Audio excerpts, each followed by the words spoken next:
Well, welcome back to another Dynodaze video. As you can see, an EG Honda Civic. Now, this one's a bit special because it's been Kswapped and now it's been supercharged. And Richard has got the mandate of fitting some boost pipe work and fitting an aftermarket dump valve and things on it. So there's a lot to do. Let's get cracking.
This is a bit fruity.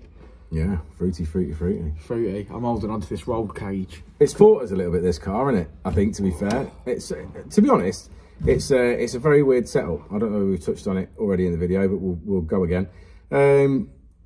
This was done originally by TDR North many years ago. And 7 years ago. 7 years ago, yeah. So it was a... Well, it's an EG Civic. It's an EG Civic. That's had a Kswap. Well, it's had a Kswap with an EP3 engine and box. And then, for some unknown reason, which I can't figure out myself personally, to make it really difficult, they used an FN2 engine harness and an FN2 ECU.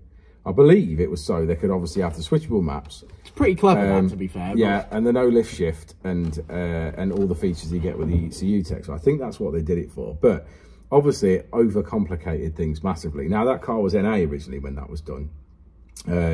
Since then, this has had a supercharger fitted, so it got dropped off to us, and the guy was like, I'm sure I've got an FN2 ECU. And I said, well, what engine's in it. So obviously we went through that. I was like, I think we were expecting it to be an FN2 Kswap. I think, well, it wasn't, because I'd already spoke to him about the engine numbers. And then he's like, but I haven't got a K Pro ECU. And then we started looking up the FN2 ECU. I was like, this is really, really weird. So when we did some digging on the internet and found the videos on YouTube, and then obviously started piecing all together with the customer exactly what was going on prior to seeing the car.